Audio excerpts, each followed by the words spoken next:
One of the most fabled countries of the Western world is Ireland, a body of land about the size of South Carolina, yet the home of a legendary and literature everywhere known and loved. An estimated 15 million Americans trace their ancestry to this little island with its long and tragic history.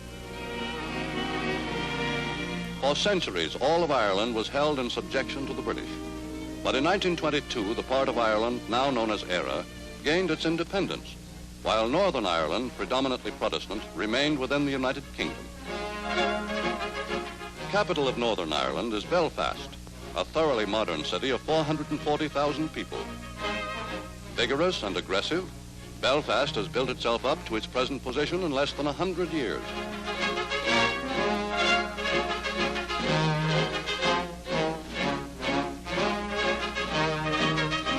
Center of the important Irish linen industry, Belfast is also famed throughout the world for its shipyards, where some of Britain's great ocean liners have been built.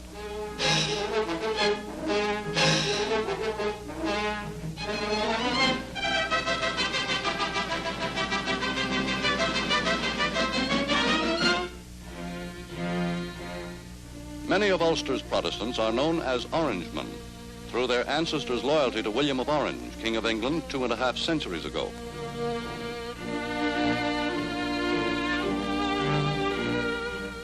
Now, as in olden days, Orangemen turn out in full regalia each 12th of July to celebrate the Battle of the Boyne, William's signal victory over the Catholic House of Stuart.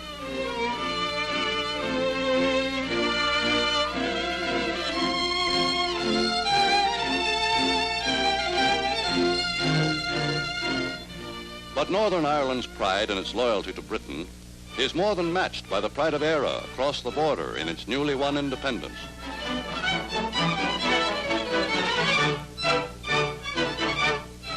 In the free and sovereign state of Éire, so different from Northern Ireland in politics and religion, independence is first in the thought and speech of every citizen. Since we have only recently won the political independence we have been battling for through centuries, our nationalism is still too much in our thoughts to make worrying about the rest of the world a major concern of ours. Freedom has brought no riches to Ireland. We have lived too long and too intimately with poverty to be rid of it in a few short years.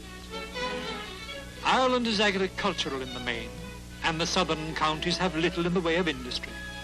But in every market town where the farmers go to sell their beets or their produce, to drive their bargains for a few shillings gain, there's talk of Ireland's future and of politics. For if this land is poor, it is still ours to make or mar. To Irishmen in every land, Ireland's very names are magical. Connemara and Galway, Killarney, Donegal and Innisfail, names that live in the laments of poets who have sung to sweeten Ireland's wrong.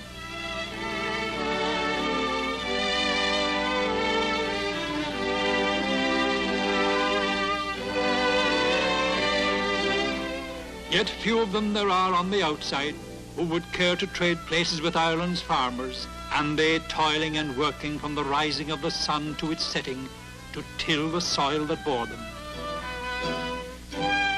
But spare as the living yielded by our land, we Irish have fought again and again to set it free, to make our farms and cottages our own and Ireland's own.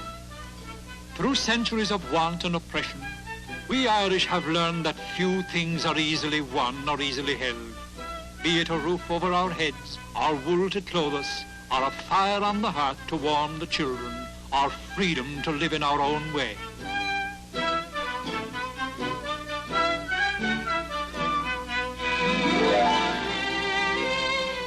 Strong is most Irishmen's love of the church St. Patrick brought to Ireland from Rome in the 5th century.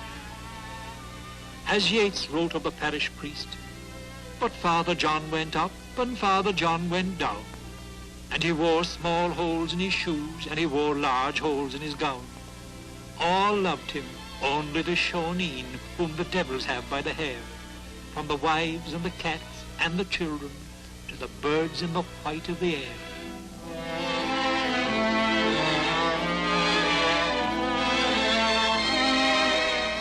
In Ireland, religious faith is no mere convention, for deep in the Celtic nature is a hunger for the things of the spirit.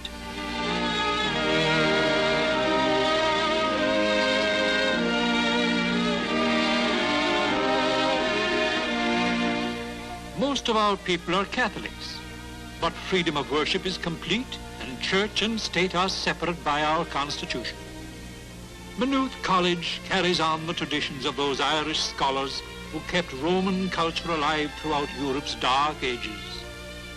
The priests it educates go out to every corner of Ireland, not alone to keep strong the piety of our people, but to shape their moral thinking as well. The Irish family that sends a son to Maynooth may forever after hold up its head in the presence of its neighbours, for there is no higher calling among the young men of Ireland. And for 15 centuries, men of God have been helping to form the character of the Irish people, their faith, their culture, and their way of life.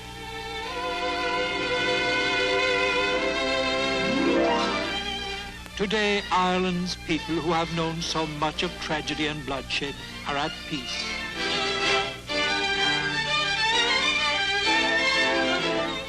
Race Week at Leopardstown still brings out all of Dublin and thousands from all over the land to put a few bob on the winner. A love of horses comes as easy to the Irish as politics, for the breeding and racing of horses has for hundreds of years been at once a hobby and a livelihood to many of them, and it's in our nature to take a chance.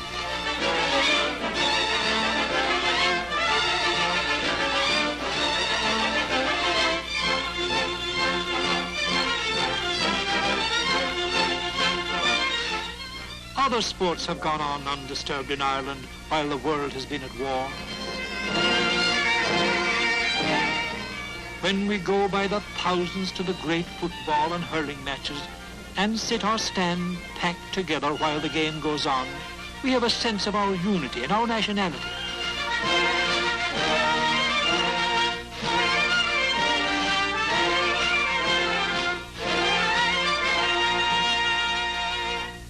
Prime Minister of ERA is New York-born Eamon de Valera, hero of the Irish Rebellion and one-time mathematics professor. Today, he continues to voice the program he launched in 1932 to make his country economically self-sufficient.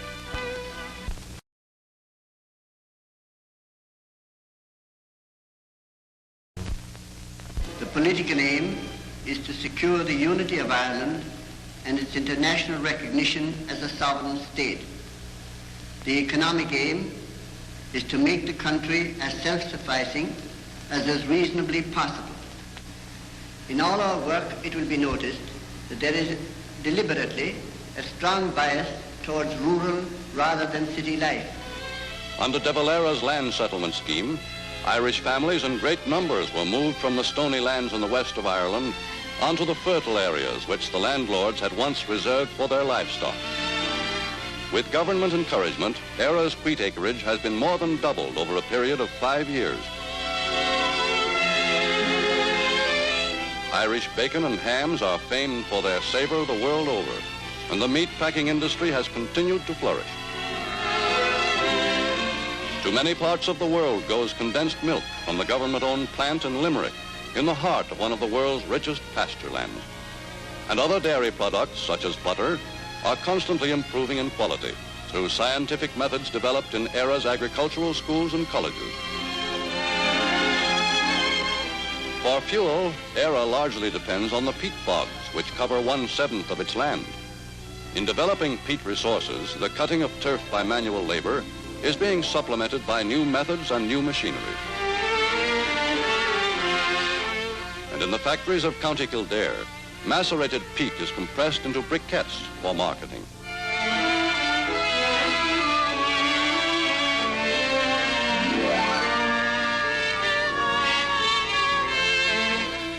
Today, ERA is becoming increasingly industrialized. To its old industries, such as brewing, many new and important ones have been added. The Ford assembly plant in Cork, with a pre-war capacity of over 12,000 cars a year, is an industrial asset to ERA now that peace has come in Europe.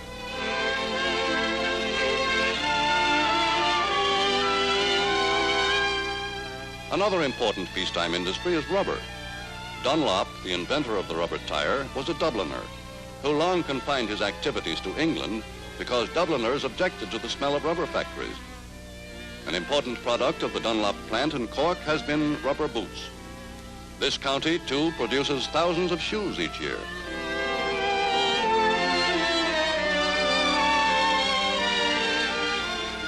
Greatest factor of all in building the new Ireland has been the Shannon hydroelectric scheme in Limerick, which furnishes the power that makes all these new industries possible.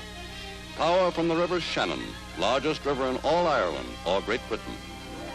Endowed by the state at a cost of £10 million, the great project at Ardnacrusha took 4,000 men 4 years to build, required 75,000 tons of machinery, 11,000 tons of steelwork, 65,000 tons of cement. Today, the Shannon scheme, with its far-reaching power lines, supplies much of Éire with cheap electricity. In the first 7 years, use of electricity in Irish homes and industries more than trebled.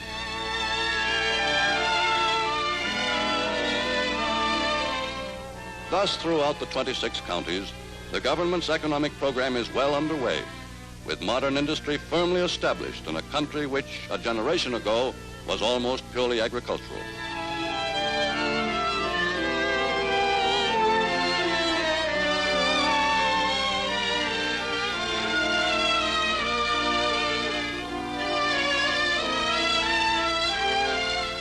An important part of the government's social program is the erection of new hospitals, for Ireland has long held a proud position as a medical center. It was in Ireland 200 years ago that the first maternity hospital in any English-speaking country was built, largely due to the efforts of a famed and benevolent Irish physician, Dr. Bartholomew Moss.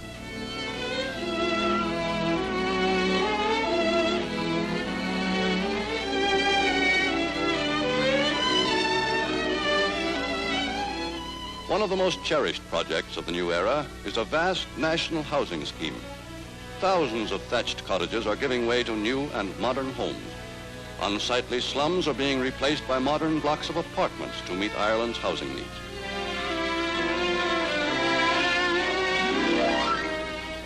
Proud of its new nationhood, Éire has restored ancient Gaelic as the national language. Under the guidance of a prime minister who is a Gaelic scholar as well as a mathematician, it has become the language of primary instruction in Éire's schools.